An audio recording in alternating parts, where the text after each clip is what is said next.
قسمت کا لکھا ہوا ہر شخص کو ملتا ہے، یہ بات طے ہے۔ مجھے اور آپ کو وہی مل رہا ہے جو ہماری قسمت میں لکھا ہے، اس سے ایک حبہ بھی، ایک دانہ بھی کم نہیں ملے گا اور ایک زیادہ نہیں ملے گا۔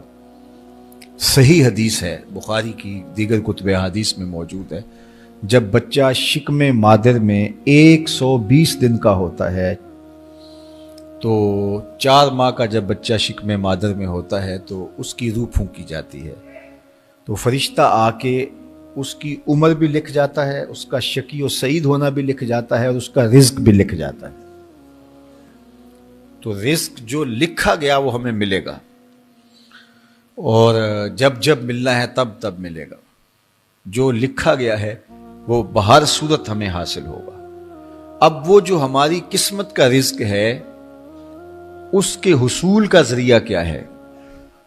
بذریعہ حلال ملتا ہے یا اس کے ذرائع حصول کے وہ حرام ہیں؟ تو یہ اللہ کے ذکر کو چھوڑنے کی سزا یہ ہے کہ ملا وہی جو قسمت کا تھا، لیکن دولت عثمان نہ ملی، دولت قارون ملی۔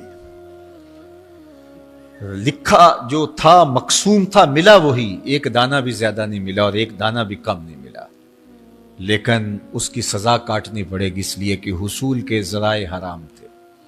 تو حضرت اکرمہ رضی اللہ تعالیٰ عنہ فرماتے ہیں کسبن حرامن، تو معیشت تنگ کیسے ہوتی ہے؟ بندہ کہتا ہے کہ یہ تو بڑا کما رہا ہے لیکن کما بذریعہ حرام رہا ہے۔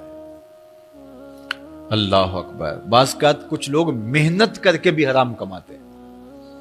ہم نے دیکھا کہ اس گرمی میں جو لوگ مزدوری کرتے ہیں اور بالخصوص لوہے کی بھٹی پہ جو کام کرنے والے ہیں، کتنا سخت کام ہے، لیکن وہاں بھی جو ہے وہ چاہے 15-20 منٹ جو ہے وہ خیانت کر کے اپنے اس رزق کو حرام بنا لیں اور ناجائز کر لیں، اتنی مشقت کے باوجود بھی کیتی کتری پئی کھو محمد پھر سکہ بنے زردہ۔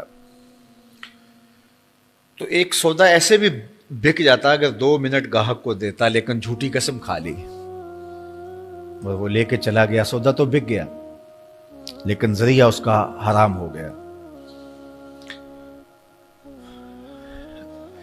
یہ ذرا دیکھیے، جھوٹی قسم کھانے والے کو اللہ نظر رحمت سے بھی نہیں دیکھے، اتنی بڑی سزا ہے اس کی، اور نہ بکتا کوئی اور آ کے لے جاتا۔ جو قسمت میں لکھا ہے وہ تو آپ کا ہر صورت میں ہوگا، لیکن کچھ لوگوں کو اللہ کے ذکر کو چھوڑنے کا نتیجہ یہ ملتا ہے کہ پھر وہ ان کے ذرائع آمدنی جو ہوتے ہیں، محنت کے باوجود بھی کسب حرام ہو جاتا ہے کسی نہ کسی وجہ سے۔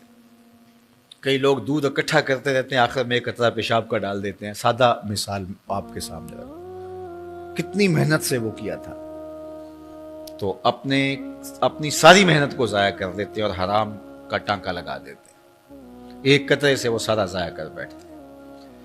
تو یہ اللہ کے ذکر سے منہ موڑنے کا نتیجہ ہے۔ جب تمہارے دل اللہ کی یاد سے خالی ہو جائیں گے، تمہاری زندگیوں میں قرآن نہیں ہوگا، تمہاری زندگیوں کے اندر اسلام کے اجالے نہیں ہوں گے، تو پھر نتیجہ کیا ہوگا کہ معیشت دنک کیا ہے؟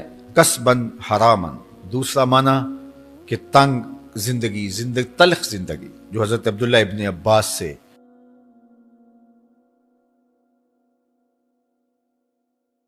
یہ امت خلیفہ بلا فصل، خلیفہ اول، امیر المومنین حضرت سیدنا ابو بکر صدیق رضی اللہ تعالیٰ عنہ کی مرہون منت ہے، ان کی احسان مند ہے۔ اقبال نے کہا تھا امن الناس بر مولائے ما، کلیم اول سینائے ما، ہستی او کشت ملت راچوں ابر، ثانی اسنین و غار و بدر و قبر۔ کہتے ہیں کہ وہ شخص جس نے ہمارے آقا و مولا پہ سب سے زیادہ احسانات کیے، اور میرے آقا کریم نے ارشاد فرمایا میرے اوپر جس نے بھی کوئی نیکی کی میں اس کا بدلہ چکا دیا دنیا پر ہی، لیکن ایک ابو بکر ایسے ہیں جن کی نیکیوں کا بدلہ قیامت کے دن رب ہی چکائے گا۔ یہ حضور علیہ السلام نے ارشاد فرمایا۔ اور پھر میں ما نفعنی مال احد قط، ما نفعنی مال ابی بکر مجھے کسی کے مال نے اتنا نفع نہیں دیا جتنا ابو بکر کے مال نے نفع دیا. اپنا سب کچھ حضور کی راہوں میں نچھاور کر دیا، مال پیش کیا، جان پیش کی، اولاد پیش کی، وقت دیا، ایک ایک سانس حضور کے نام کر دی. کہتے ہیں حضور علیہ السلام کا سایہ نہیں تھا، لیکن ابو بکر رضی اللہ تعالیٰ عنہ سایہ بن کے حضور کے ساتھ رہے، سائے کی طرح حضور کے ساتھ رہے. بدر کے ساتھی، حضر کے ساتھی، سفر کے ساتھی، غار کے ساتھی، حد ہو گئی مزار کے ساتھی.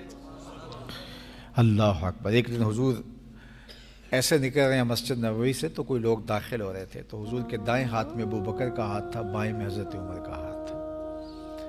تو حضور ایسے دونوں کے ہاتھ پکڑ کے باہر نکل رہے تھے، تو کسی کو اندر آتے دیکھا تو اس کو دیکھ کر کے کہا قیامت کے دن ہم قبروں سے یوں ہی اٹھائے جائیں گے، میرے دائیں ہاتھ میں ابو بکر کا ہاتھ ہوگا، بائیں ہاتھ میں عمر کا ہاتھ ہوگا. اللہ اکبر. سیدہ کہول اہل الجنہ، جنت کے بوڑھوں کا سردار کہا. ابو بکر فی الجنہ، جنت کی بشارت دی. عشرہ مبشرہ میں سے پہلا نام حضرت ابو بکر رضی اللہ تعالیٰ عنہ کا ہے. فرمایا میرے 2 وزیر آسمان پہ ہیں، 2 وزیر زمین پہ ہیں. آسمان پہ میرے 2 وزیروں کا نام جبرائیل و میکائیل ہے، اور زمین پہ اوپر میرے 2 جو وزیر ہیں، ایک کا نام ابو بکر ہے، ایک کا نام عمر ہے. تو کیا شان ہے حضرت ابو بکر صدیق رضی اللہ تعالیٰ. ہر نبی کا صحابی عظمتوں کے معراج پہ ہے، لیکن جو شان حضور کے اس جان نثار کو دی گئی ہے، اللہ اکبر. قرآن نے بھی کہا نا وَثَانِيَ اثْنَيْنِ إِذْ هُمَا فِي الْغَارِ. اللہ اکبر. 2 میں سے دوسرا، اللہ اکبر. جب وہ غار میں تھے، 2 میں سے دوسرا. اس لفظ کی خوبصورتی ملاحظہ کیجئے، 2 میں سے دوسرا. حضرت عمر کہا کرتے تھے، حضرت صدیق اکبر کا ذکر کرتے ساتھ رو پڑتے اور کہتے کہ ابو بکر میری ساری زندگی کی نیکیاں لے لیں، وہ غار والی ایک نیکی مجھے دے دیں. ساری نیکیاں زندگی کی ابو بکر لے لیں، ایک نیکی غار والی مجھے دے دیں. تو ان کی ساری نیکیاں ایک طرف اور ابو بکر کی ایک نیکی ایک طرف. اور حضرت عمر کہا کرتے تھے کاش میں ابو بکر کے سینے کا بال ہی ہوتا. کوئی کم شان ہے؟ یہ حضرت عمر کہہ رہے ہیں. یہ عمر جس کے بارے میں میرے حضور علیہ السلام نے فرمایا کہ میرے بعد اگر نبوت کا دروازہ بند نہ ہوا ہوتا، میرے بعد اگر کسی نے نبی ہونا ہوتا تو وہ عمر ہوتا. اتنی شانوں کے مالک. ان الشیطان یفر من ظل عمر، شیطان عمر کے سائے کو دیکھ کے بھاگ جاتا ہے. وہ عمر کہہ رہے ہیں کاش میں ابو بکر کے سینے پر ہوگا ہوا بال ہی ہوتا. یہ شان ہے، یہ عظمت ہے. سارے حضور کے صحابی عظمتوں کے معراج پر، لیکن ان کی شان ہی وکری ہے. کسی پنجاب شاعر نے کہا کہ سارے یار نبی دے سونے، نہیں کوئی اینا یاراں ورگا، نہ کوئی ہویا نہ کوئی ہوسی، اینا جان نثاراں ورگا، نہ اس دھرتی پیدا کیتا، اینا یاراں ورگا، اعظم شان صدیق کی دساں اکو یار ہزاراں ورگا. وہ عظمتوں کی کس معراج پہ امن الناس بر مولائے ماں، کلیم اول سینائے ماں، ہستی او کشت ملت راچو ابر، ثانی سنین و غار و بدر و قبر. بدر کے بھی ساتھی، قبر کے بھی ساتھی، مزار کے بھی ساتھی، غار کے بھی ساتھی. اور کھیت اسلام کی کھیتی کے لیے ابر بہار کی طرح برسے اور سیراب کر گئے. اور اس امت کے لیے انہوں نے جو کام کیا وہ انہی کا مقصوم